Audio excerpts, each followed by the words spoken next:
Olá, amigos do Boteco F1. Agora você vai aprender quais são as novidades do regulamento da Fórmula 1 para os próximos anos, que foram decididas agora no grupo de estratégia da Fórmula 1. Foram novidades bombásticas e que podem mudar muito aí o jeito que o cabeça de gasolina acompanha cada corrida. Então vamos lá. Já para o ano que vem foi mudada a regra de pneus. Vocês sabem que hoje em dia a Pirelli ela escolhe os dois compostos de pneu que vai ser usado em cada corrida e todas as equipes têm que usar esses dois tipos de pneu. Isso os pneus de pista seca, né? A proposta para o ano que vem é que cada equipe vai dizer para a Pirelli quais dois compostos que ela vai querer usar em cada corrida. Então você vai ter muito mais variação e isso pode dar ainda mais emoção para as corridas. Por exemplo, vai ter equipe que por uma determinada corrida vai levar pneus médios e duros e outras equipes que podem levar macios e médios, por exemplo, ou macios e duros. Então você vai ter ainda mais variáveis de pneus, tornando a corrida ainda mais emocionante. Essa que é a ideia e que a ideia é que ela seja implementada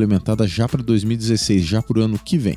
Mas a grande quantidade de novidades é mesmo para 2017, para daqui a 2 anos. As principais mudanças visam tornar os carros mais rápidos, mais desafiadores, mais difíceis de guiar. Uma das principais críticas à Fórmula 1 atual é que os pilotos às vezes saem do carro quase sem suar, porque as corridas são um pouco mais lentas, os carros chegam a ser 4, 5 segundos mais lentos do que 5, 10 anos atrás. Eles têm que economizar pneu, economizar combustível, uma série de coisas. Então assim, a ideia é tornar a Fórmula 1 de novo mais malvada, mais difícil, para não ser uma coisa que qualquer estreante já chega dominando com facilidade e que ela se separe ainda mais da GP2, por exemplo, porque hoje em dia os carros do final do grid estão ficando meio com tempos parecidos com os melhores carros da GP2. Isso é uma coisa que é um certo desaforo para o torcedor de Fórmula 1. Para que os carros possam ser 5 a 6 segundos por volta mais rápidos do que os carros atuais, eles vão tentar mudar na aerodinâmica, então vão provavelmente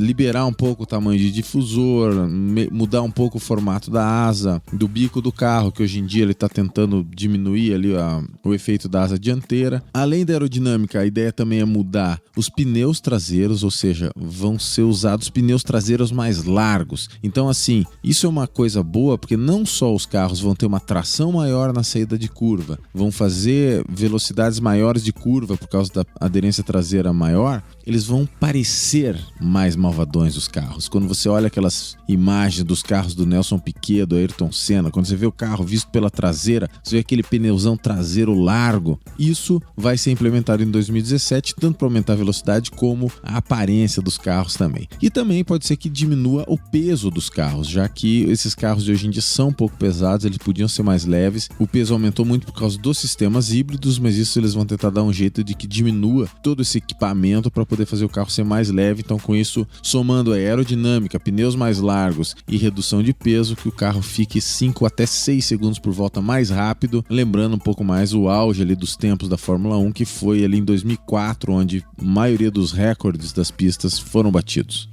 A outra grande novidade é a volta do reabastecimento, que tem gente que gosta, tem gente que não gosta. A maioria do pessoal que se manifestou foi muito a favor e é uma coisa que vai aumentar muito a velocidade da corrida e a dificuldade da corrida, porque quando você tinha reabastecimento, os carros nunca andavam com mais do que 40, 50 quilos de combustível, então ele sempre andava no talo, sempre andava no gás, o piloto não tinha refresco. Hoje em dia, como os carros largam com o tanque cheio e eles têm que economizar pneu, combustível, etc., então muitas vezes na primeira metade da corrida, os carros eles andam lentos até demais. Então a ideia é que com a introdução do reabastecimento, as corridas já sejam disputadas a todo vapor desde o começo. E claro, mantendo a quantidade de combustível máxima para a corrida, simplesmente para manter o tanque mais vazio durante a corrida toda, que não tem essa discrepância tão grande. Outra mudança também que deve acontecer é você aumentar a rotação dos motores, do motor de combustão interna, que hoje em dia eles giram até 15 mil, aumentar essas RPM para fazer mais barulho, né? Até porque uma das maiores queixas dos cabeças de gasolina, dos diabos necessários atuais, é que o barulho dos Fórmula 1 hoje em dia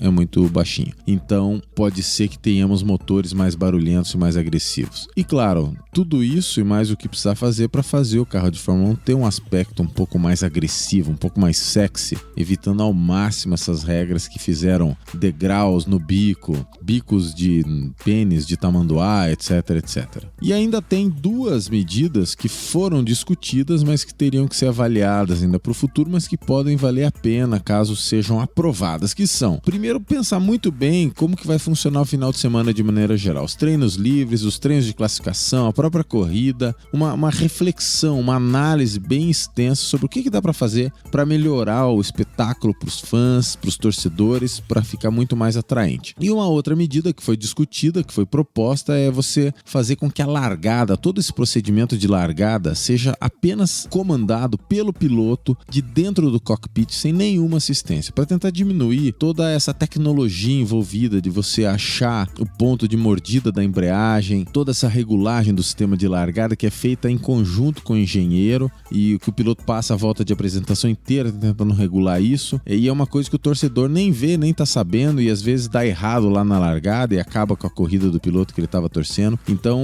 uma das propostas, mas essa ainda está em discussão, é de você simplificar todo esse mecanismo para diminuir a interferência dos engenheiros por rádio e fazer o piloto ter comando total sobre o procedimento de largada. Então é isso aí, temos tempos muito interessantes aí pela frente, meus amigos diabos necessários e cabeças de gasolina. Não deixe de curtir o vídeo ali embaixo, não deixe de assinar o canal e a gente conversa novamente no próximo vídeo. Um abração para todo mundo e até lá!